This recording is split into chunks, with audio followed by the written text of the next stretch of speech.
Good evening, Bahamas. Coming up tonight, the state of emergency extended to the end of May. We've got the details. The health minister declares we've flattened the curve. Plus, the touching story of a mother of 6 amid the pandemic.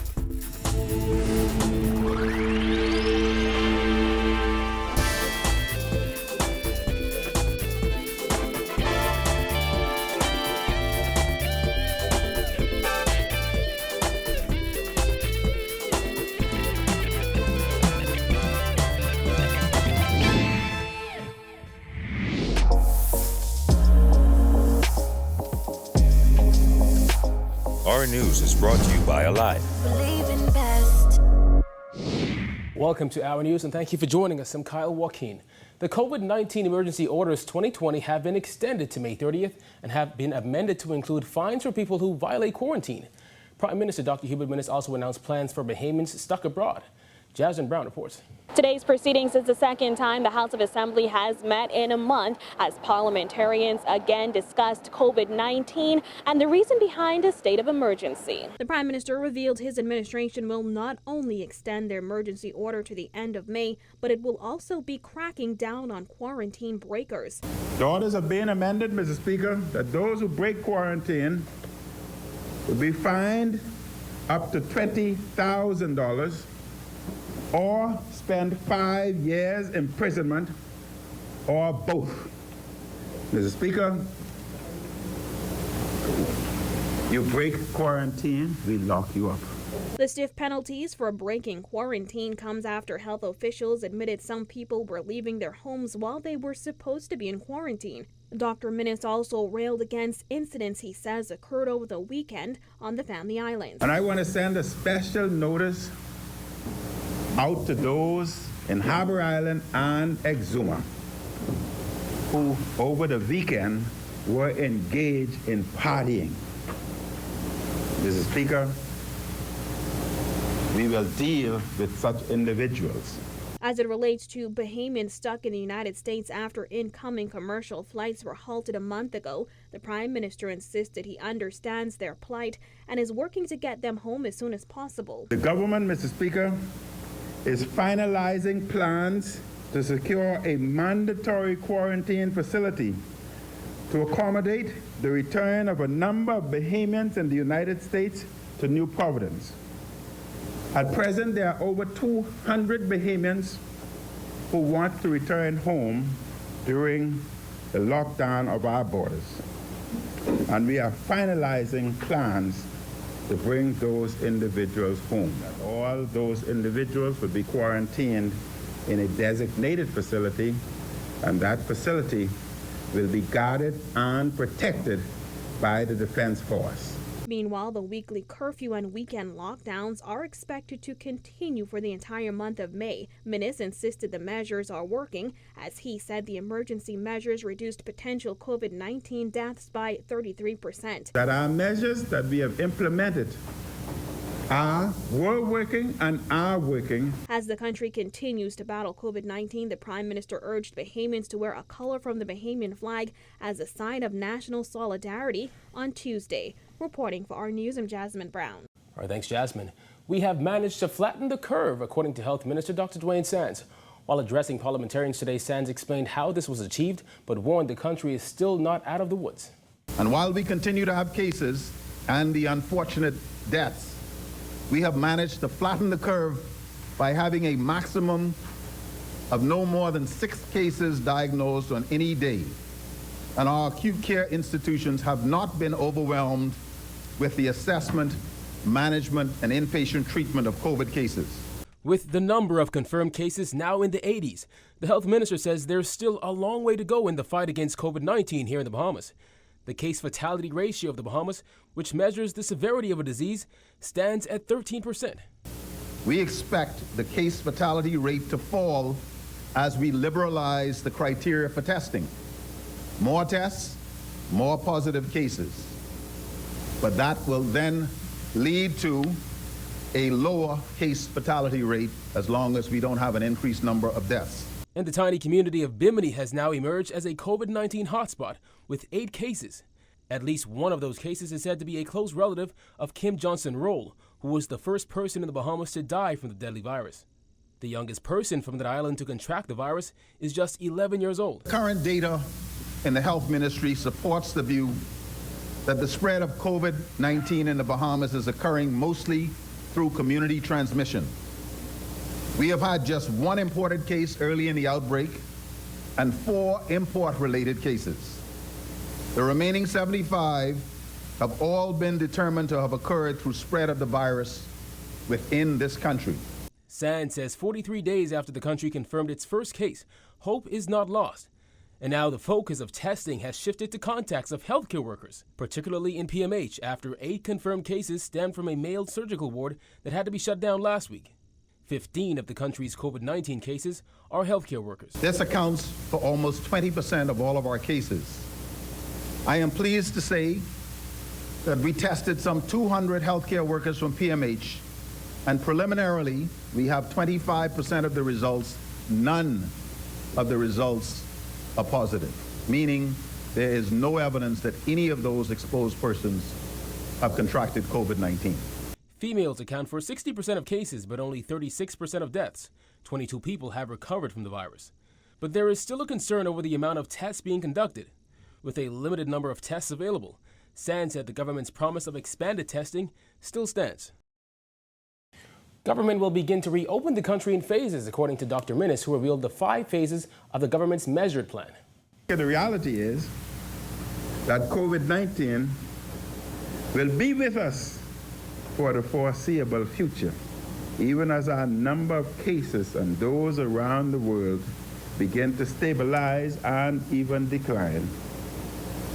For the immediate term, at least, we will need protocols and a strategy that will allow us to reopen our society and our economy in a way that protects the health and well-being of each and every Bahamian. According to the chart, Phase 1 is split into 2 parts that involves the opening of essential services, hurricane preparedness, delivery, and curbside services. Phase 2 would allow for the resumption of business operations in family islands not impacted by COVID-19 and the resumption of worship services with strict social distancing and masks. Phase 3 is labeled as the beginning of the new normal and will include the resumption of non-essential storefront businesses and limited educational operations, including national exams. Phase 4 will allow for the introduction of restaurants, gyms, movie theaters, hair and nail salons.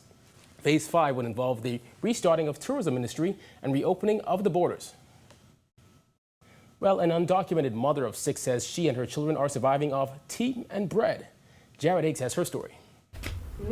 All right, what's going on the TV? This family of 7 is living in squalor. It's painful, you know what I mean? Painful how I trying. Shirley Cadet is a 34-year-old single mother of 6 kids. She lives in a dilapidated home with broken windows and no roof. With no electricity or running water, she is desperate. Mostly we had like tea bags, and sometimes if I hustle $1 or $2, I'll buy bread. The woman shares a bedroom containing 2 beds with all her kids. 5 sleep in one bed while she sleeps in the other with her youngest child. How this lockdown gonna be again, I'm trying to see how much I could do to put in the house to make sure my children are straight, you know. I need clothes for the children, shoes. The woman's misery predates the pandemic. She hasn't worked in years because she doesn't have the right documents. All this, she says, despite being born in the Bahamas. I praying that I could work every day to at least have something to say I did it, and I leave it for my kids when time passes and I go. The father of her children was deported to Haiti, and she says he can't even support himself. The mother admits that her family planning wasn't the best and it has left her reeling. People do make mistakes, you know, and knowing that all the mistakes that I did, I regret my kids. I love my kids, but if I could have changed some things, I would have changed it, but I can't. So I have to do the best I could do. Government announced a food distribution network that will be headed up by Susan Holowesco-Larson. But with no financial support, the future is more than uncertain for the burdened mother. Asked if she feared deportation, Cadet said, I'm not going to let them deport me in my own country. You know what I mean? I'm not going to do that. You see, I mean, it don't make no sense. I born here, you see? If I have to try the best I could to get these documents, I'll try. When asked what the next step is for her and her family, the woman says she's just praying and hoping for the best. Reporting for Our News, I'm Jared Higgs. All right, thanks, Jared. Well, a heated moment in Parliament this afternoon resulted in opposition leader Philip Davis being removed from the House of Assembly. It occurred after House Speaker Hudson Moultrie informed Davis he had just a minute to talk during another member's statement, which Davis challenged. Ironically, today marked the 55th anniversary of Black Tuesday, when Sir Lyndon Pindling and Sir Milo Butler threw the mace out of the window of the House of Assembly. Honorable member, pursuant to Rule 88.3, you are to withdraw from this Parliament for disrespecting the chair and creating a disturbance. You are to, officer, have this member removed.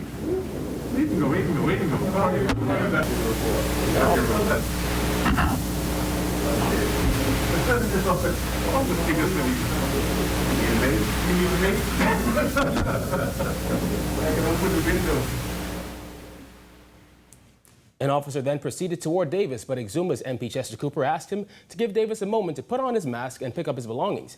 Davis then exited the chamber, greeting the Prime Minister and the Attorney General on his way out.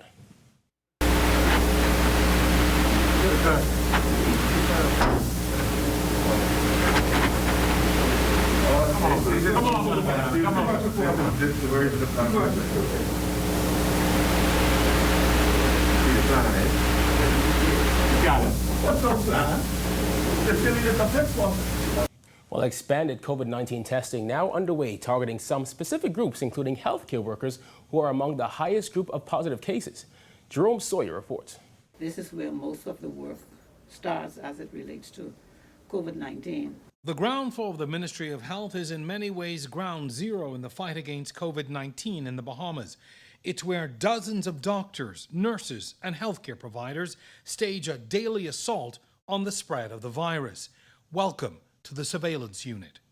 All information on new cases, contacts, quarantine, medical conditions, and even deaths come from here for analysis and sharing. More importantly, it's where the decision makers come to get the facts. We're involved in daily meetings with we call our emergency operating center, and whatever findings it is that we identify, we bring to the table so that we give advice so that policies can be put into place and decisions can be made as it relates to the general public. Dr. Blair Woodside plays a critical role in compiling all the information coming into this unit. She anticipates that with more testing will come a change in the dynamics. Obviously, the case numbers are going to rise, right? The more you test, the more they're going to rise. We can either see two things. Either we're going to have a lot of negatives and our case fatality ratio will go down, and tests per 100,000, case per 100,000, those numbers will fluctuate because we're increasing in our testing. Or we can see a lot of positives, and again, all those things will fluctuate as well. For the healthcare team who man this assault post daily, the struggle on the outside is far greater. Because we know what we're going through and what we're experiencing, because we're humans too. And we do get frustrated when we see that there are many people on the road and we know that they don't have there's no need for them to be there. Or we see a lot of persons at the food store piled up and not even practicing the social distancing. And it's not so much because our job is harder, but it's so much because these things can be avoided. Reporting for Our News, I'm Jerome Sawyer. All right, thanks, Jerome. Still to come, mixed reactions to the extended state of emergency. Plus, why some critics say the Economic Recovery Committee lacks diversity. Stay tuned.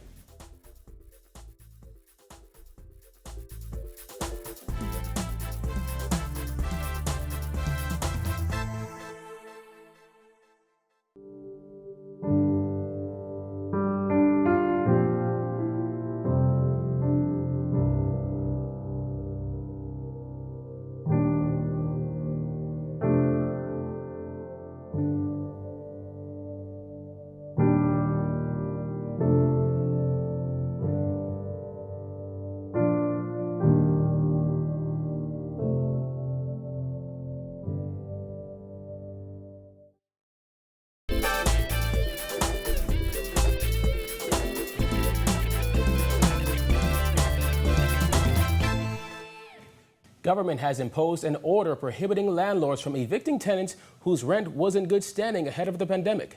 Tenants whose income was impacted by COVID-19 will be eligible to have 40% of their rent deferred for 3 months. Landlords will be required to defer 40% of the rent due per month for this 3-month period beginning with the month of April 2020. Landlords will not, for the 3-month period, be able to evict tenants who were in good standing prior to April.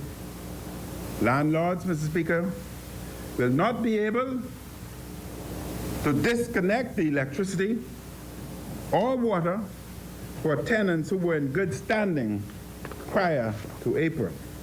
Minna said after the 3-month deferral, tenants will have 12 months to pay the remainder of the rent. Well, the extension of the state of emergency not sitting well with some Bahamians who say they've had a hard time over the last month. However, others say people should simply use the time wisely. Jillian Gray has more. The news that the government is extending that 24-hour lockdown through May 30th was welcomed by some residents. However, others say they're not sure how they'll cope. These Bahamian people just have this stay in their corner. If we want this virus business to go down, we need to stay in our corner. I think it should be lifted. Better safe than sorry. Old people used to say 1 ounce is better than a pound of cure. 1 ounce of prevention is better than a pound of cure. So, whatever it takes. On Monday, a resolution was tabled in Parliament to extend the state of emergency, which includes full weekend lockdowns and a 24-hour curfew. Alpheus Barr, who is legally blind, said he does not have running water and often has to get water from the pump. During the lockdown, he's had to make 10 gallons of water last for days. I can't go nowhere except somebody bring me. All right? I'm legally blind. And being legally blind, I live to myself. So now here it is, if they're talking about 6 feet, 6 feet apart distance. Who can bring me and be 6 feet apart this distance? Who can do it? They're 6 feet in front of me, I got trouble to see them. So how that can work for me? Many of the residents our news spoke with said they've been following safety protocols as best they can. Though the lockdown poses some challenges, residents say it's all about perspective and people should simply plan to use the lockdown time to better themselves and their family. This is time for us to take stock, what's going on, in our life, and be creative. So when this is over, you have something to go back on. We might even be able to start our own business. Spending time with my husband and enjoying his company. So it's a good thing. When you're busy in the normal life, you don't spend much time together. So this is a good family time for everyone. My son, he is preparing for exams, so we have been typing and reviewing and hoping that school opens by June for the exams. Reporting for our news, I'm Jillian Gray. Opposition leader Philip Davis is sounding off on the Economic Recovery Committee appointed by the Prime Minister. According to Davis, the committee lacks diversity. Berthany McDermott reports. Now, while the opposition agrees with the formation of an Economic Recovery Committee, Davis says he would have liked to have been consulted on the matter and possibly make some recommendations. It appears that most persons who are appointed to it either could be conflicted either by their statutory obligations and or personal obligations to the entity to which they head. And so, for example, I note that they have no representatives from the Family Islands. On the heels of Cabinet's announcement of the appointment of an Economic Recovery Committee, residents quickly took to social media expressing outrage over the apparent lack of diversity. One resident said, "This is not a diverse group of people. Everyone is from 1 or 2 sectors of society." And another said, "I see about 11 names on here that should not be here." Opposition leader Philip Davis said he also feels the committee should have been more diverse. Whereas the idea of the council is welcome, the appointment is welcome, I think the manner in which the Prime Minister went about appointing it leaves much to be desired, and its composition, I think, ought to have been more diverse and with people who understand and people who are impacted by the economy. In a statement Sunday, Cabinet announced that the committee would make recommendations to Cabinet on the long-term economic recovery of the Bahamian economy, inclusive of job creation and stimulating small businesses' recovery and development in response to COVID-19. The committee will also focus on restoring the macroeconomy, restarting a competitive business environment, economic diversification, tourism and transport, financial services, and labor. Davis questioned how this committee fits in with the task force mentioned by the Minister of Finance to examine the country's economic state. I had hoped that we would have had the ability to recommend at least 3 persons to that committee, which we were ready, willing, and able to do. Reporting for Our News, I'm Berthany McDermott. Still to come, Grand Bahama's makeshift hospital impacted by weather. Stay tuned.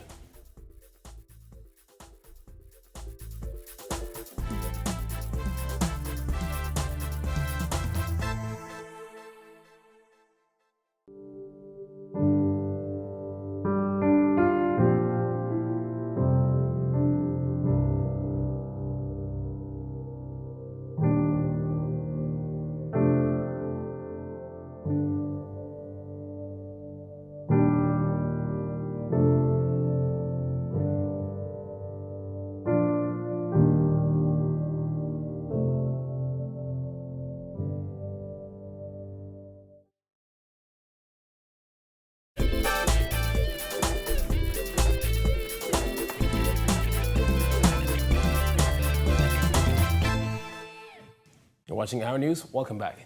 Health Minister Dr. Dwayne Sands addressing viral video showing tents at Grand Bahama's makeshift hospital taking a lashing during severe weather conditions on that island. Sands said the tent that housed patients held up. However, the administration tent did not. The tent where patients were housed actually did quite well. There was a little bit of water intrusion, but none of the patients were injured or wet. There was a smaller tent used for administration, which was blown over. I think the perception that was held by many people that shared some of these videos was that somehow this was the Samaritan's Purse that had been blown down, and that's not the case. However, Sands said the issue highlighted the need to complete renovations at Rand Memorial Hospital. He insisted nothing critical was damaged and the tent is currently being used.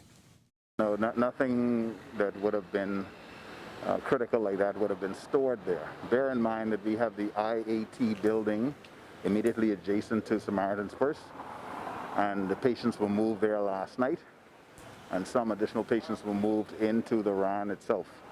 So I know sensitivities are high. People are very, very concerned, but our primary focus has been on the build-out of COVID-19 response. Still to come, changes to the vehicle licensing and inspection process. Stay tuned.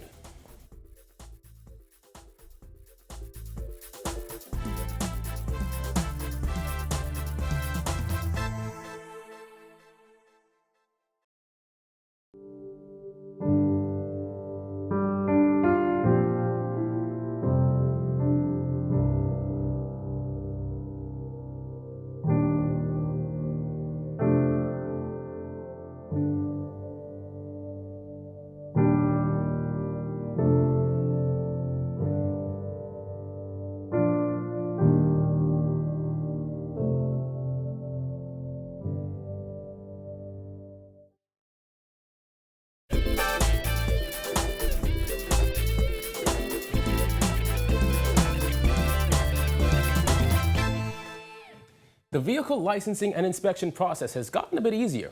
Transport Minister Ronald Welts announced today that during the state of public emergency, drivers are no longer required to have their vehicles inspected for licensing. However, that does not apply for new licenses. Mr. Speaker, in regards to the renewal of vehicle registration, we are working with the Transformation Unit in the Office of the Prime Minister to devise a means by which the need for inspections could be devolved to government-designated or authorized entities, mechanic shops, etc., after the COVID crisis. Mr. Speaker, once the customer has provided the Road Traffic Department with a letter from the reputable government-designated agency who facilitated their vehicle inspection, then the licensing process can continue as is. All licenses, personal or vehicular, that were valid on March 17th are extended until the 24-hour curfew has been lifted and 60 days after. Well said, once the COVID-19 crisis is done, sweeping changes are on the way for the Road Traffic Department, which includes online vehicle registration. I am advised that that part of the portal also should be completed by this week ending Friday, the 1st of May. Thereafter, we will be able to allow individuals to upload information and register online for vehicle registrations and renewals.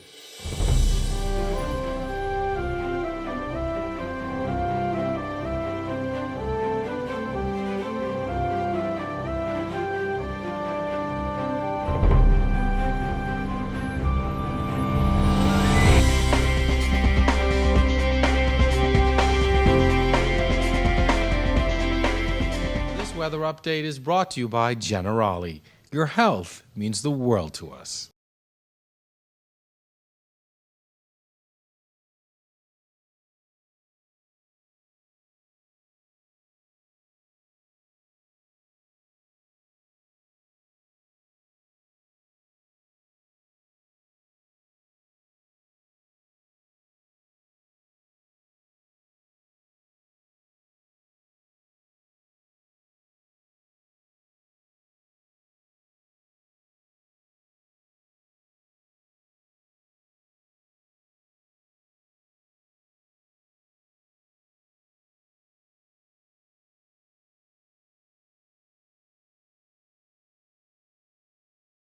Thank you for joining us for Our News tonight. On behalf of the entire team, I'm Kyle Joaquin.